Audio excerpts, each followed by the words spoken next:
Shalom, everybody. Hello to you, and thank you all for coming back to the channel.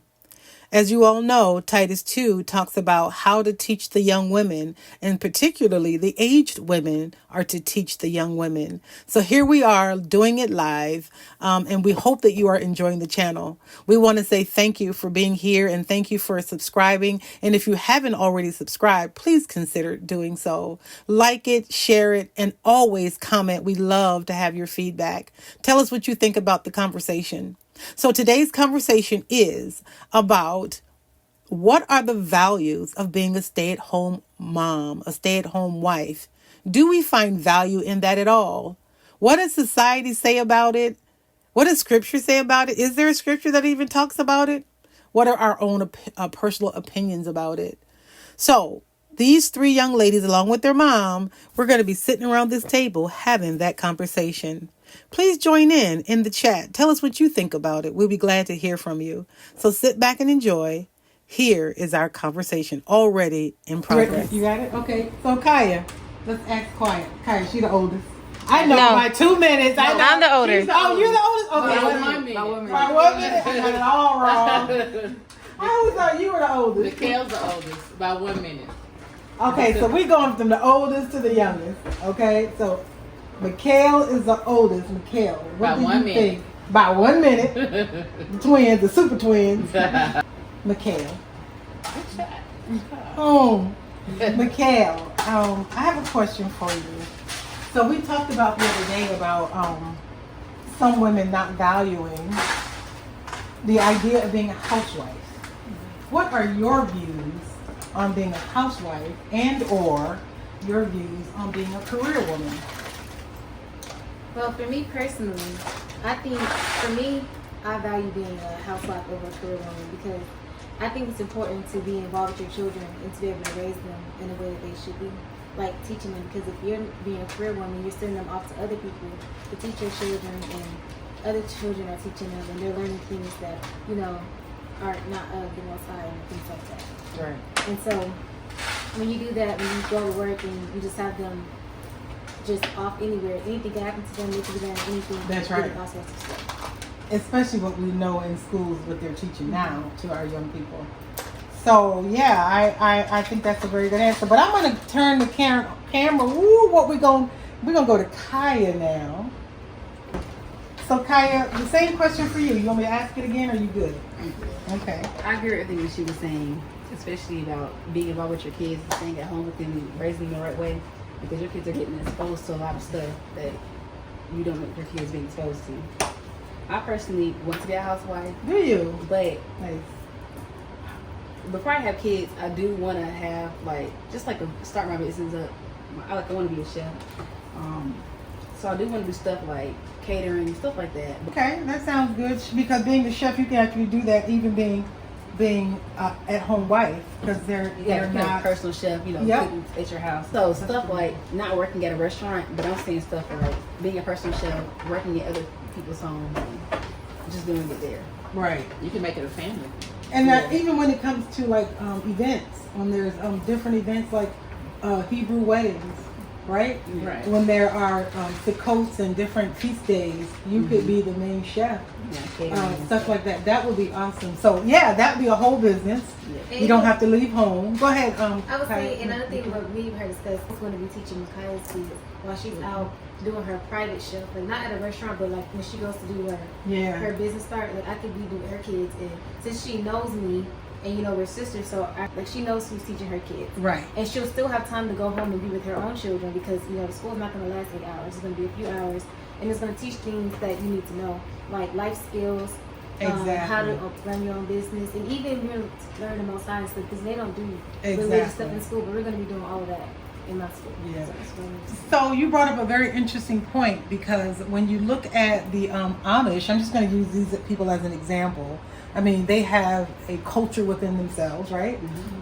And they only go up to a certain grade. After 15 years old or whatever it is, they stop going to school altogether. They don't go to high school. They don't promote college, higher education. I'm not saying that it's bad. I'm talking about for the women in particular, because if they want to be at home, necessarily a higher education all the time is not always or necessary. If you don't know how to balance a checkbook, you might need to take a class on how to manage your money. You know, there's some things you will have to learn, but hopefully moms, grandmas, great grandmas, aunties, dodas, right, will be around to share that information. If we look back at our ancient culture, our mothers and grandmothers, the young children were sitting around the table pretty much like we're doing right now. And having those conversations so that the young people were getting and gleaning from the old. Right? Right.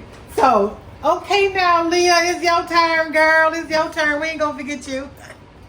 What are your ideas on being either a housewife or a world-renowned big shot?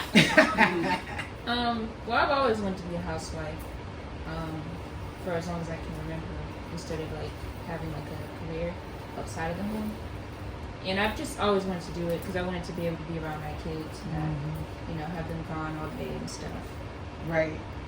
And like we were saying a few minutes ago, in public schools especially, now they're teaching them gay rights, and they have the different people that are dressed in the different clothes, men dressing like women, teaching the young children in school, and that impacts their mindset. It really, really does. And even in high school, public school now, I've been hearing that if the child says that they are one sex, even though they're not, that they can charge their parents, they can literally, you know, formal a complaint against their parents for saying that they were not born a boy or they were not born a girl or whatever the case may be. There is medication now that these therapists are giving children in high school for them to change their gender. What do they call them? Hormone pills. So that they can, so that the young women can start growing hair, so the young men can start growing boobs. I'm just saying, we have really fallen as a society, as a people. And so having our children at home to teach them so that they don't get inundated and indoctrinated with unnecessary stuff is so valuable. So Mom, come on, go Titus. As a mother, tell me, because you are raising three beautiful, very beautiful wise women. Give us your, if you will, how you were able to do this. What were some of your instincts that got you to where the children are? Well, so I did work. I was a career woman for a little while, and I think when they were like in the 4th grade, before I even came into the walk, or you know, the truth, what have you, whatever you want to call it. I pulled them out of public school because I didn't like the way things were going. They were learning stuff from other children, you know, and so I pulled them out and we homeschooled them, and they were homeschooled. I think she went to the 1st grade, Leah did, that was it, and they went up to the 4th grade, and I homeschooled them the rest of the way, and Leah, she's still in homeschool at the moment, but with, you know, I just saw what was going on in the school system, so I ended up leaving my job, and I just wanted to be at home with them because I just didn't want them to kind of, I hate to say grow up like I did, but I kind of didn't want them to go through the same things that I went through. It's times 10 now, times 20 now from when I was in school. You know, it's a lot. So I figured, you know, I'd rather them learn from me and, you know, me teaching the ways of the Most High. So I have a question. When you said that the peer pressure, I'm going to use that word because peer pressure is real, right? Oh, yeah. So when real. they were picking up bad habits, if you will, from other people, right? What were some of those things that you were noticing that they started to pick up that you was like, can we tell them? Can we actually say? Actually, I can't. Some stuff I can't. But they would come home and ask me certain things, and I'm like, where you get that from? You know, so stuff that they should not know about as a 4th grader at all. They would ask me stuff, but they would come to me and ask, you know, and. You know, I didn't. Yeah, just outrageous stuff. I mean, because they got to where they took tablets to school. They required you to have a tablet. You know, a device like a tablet to school. They wanted you to have an electronic device that was like required. Right. And so when they did that opened up the students to have handheld devices, access to the internet. Yes. And so other children who were probably being taught different things at home, you know, were showing my children how to look up certain things that children shouldn't be looking up. And they're watching it at school, you know, on the tablets, which they should only have their tablets, in my opinion, while they're doing exercises, you know, during. But it seemed like y'all let y'all have it like all day or something. I don't know. Yeah, so they just had access to the internet all day. Oh wow! And they were looking up all kinds of stuff. Yeah. And they were sharing it with my children. And that's the part that's scary. Right. Because once these children go on the playground, or once they are in the corner in a room somewhere, because it's quiet time. Right.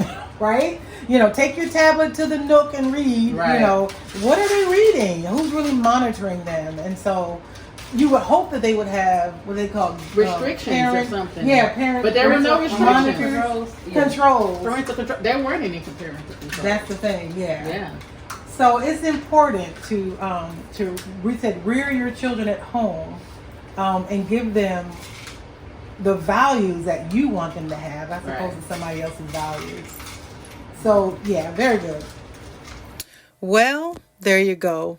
That was our first conversation of many to come. So we thank you again for tuning in. We thank you for just coming and hearing, and absolutely put down your opinions and thoughts down in the comments. We love to hear from you. We also ask that you like, share, subscribe, and also check out the other young ladies' videos. These 3 young ladies also have videos of their own. And if you would be so kind as to check them out, like, subscribe to their channels as well. We're here to be helpers one to another. So thank you for tuning in. Until next time, shalom and have a good evening.